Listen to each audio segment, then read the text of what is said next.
Welcome to the deep dive. Today, we're focusing on something huge for anime fans. Definitely. The return of One Piece. Exactly. We know loads of you want the latest info, so we've dug into the release schedule, when, where, all that good stuff. Yeah, no more confusion. We'll lay it all out. We're aiming for a clear guide here, straight from the source info we've got.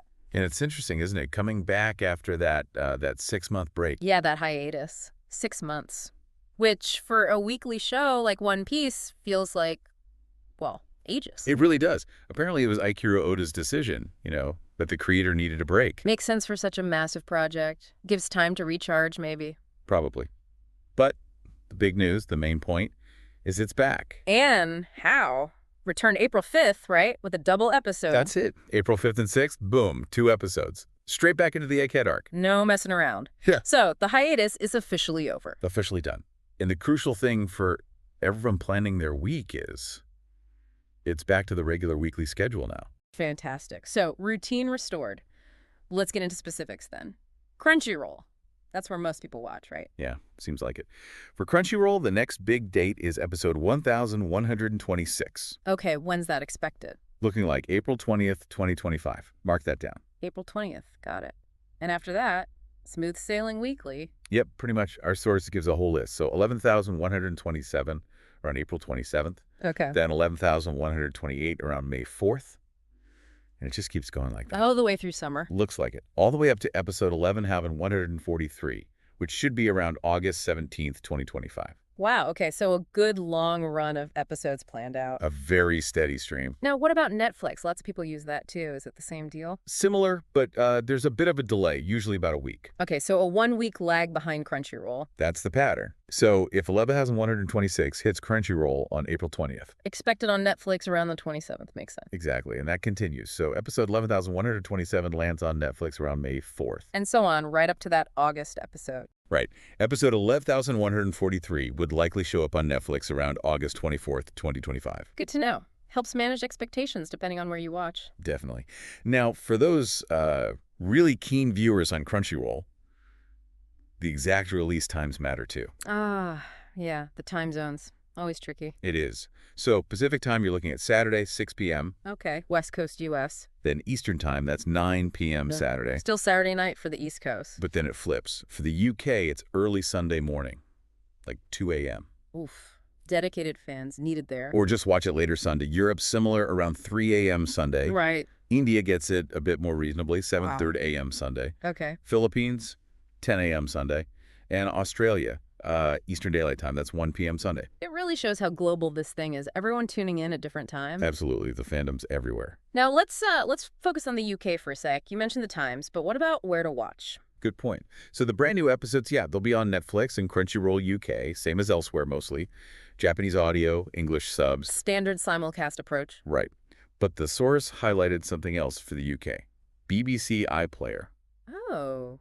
What's the deal with iPlayer? Well, they have a massive chunk of the earlier series, like the first 1,088 episodes. Wow, 1,088? That's a lot. It's huge. Takes you right up through the Land of Wano saga. Yeah. Basically 10 whole sagas. Incredible. And what's special about iPlayer having them? It's the dubs. Currently, BBC iPlayer is the only place in the UK to get the English dubs for those earlier episodes. Ah, okay, that's a key detail. So if you prefer English audio for catching up, iPlayer is your main, maybe only option in the UK for that massive backlog. that's really valuable info. And didn't the source say something about the dub catching up? Yeah, it called it an incredible feat. Apparently, during the hiatus, the English dub team worked like crazy and got much closer to the Japanese broadcast. That's dedication. Good for dub watchers. Absolutely. Yeah. So if you're in the UK, maybe new to One Piece, or just prefer the dub, iPlayer sounds like the perfect starting point. Less intimidating than subs.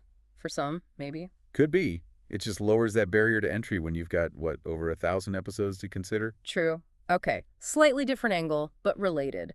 The live-action series on Netflix. Yeah, the source mentioned that too. Said it got a really good reception, didn't it? Which is kind of rare for anime adaptations. Very rare. But yeah, apparently it really clicked with fans, which is, pretty impressive. It really is. Maybe it even brought some new people over to the anime. Quite possibly. It's interesting how different formats can feed into each other like that. A gateway, maybe? Yeah, gateway. Good way to put it. Mm-hmm. One last detail. Any trailer for episode 1126 yet? Not at the time the source info was gathered, no. Where? So people should just keep an eye out. They usually drop closer to the date. Right, standard practice. Okay, so let's just quickly recap the essentials. Good idea. One Piece anime. It's back. Weekly episodes are happening. Yep. Episode 11/126, expected on Crunchyroll around April 20th, 2025. Then, weekly. Netflix gets them about a week after Crunchyroll. Correct. And for UK folks, remember BBC iPlayer for that huge stash of English dubbed earlier episodes? Crucial point for the UK, yeah. Alongside Crunchyroll and Netflix for the newest subbed ones. It kind of makes you think, doesn't it? All these different platforms, different timings, subs, dubs. It's a complex system. Licensing, distribution, all designed to get the show to fans in the way they prefer. Or, well, mostly prefer. Yeah, it caters to a lot of different tastes within the community. Which brings us to maybe a final thought for listeners to chew on. Go for it. Just think about your own habits. How does this availability, subs versus dubs, different platforms, affect how you watch something like One Piece? Do you jump on the sub immediately? Wait for the dub. Use a specific service. Exactly. There's Yeah. no right answer, obviously. But just considering your own preference, it kind of highlights how diverse media consumption is now, especially for global stuff like anime. That's a great point. Something to definitely mull over. Well, thanks for diving deep with us today.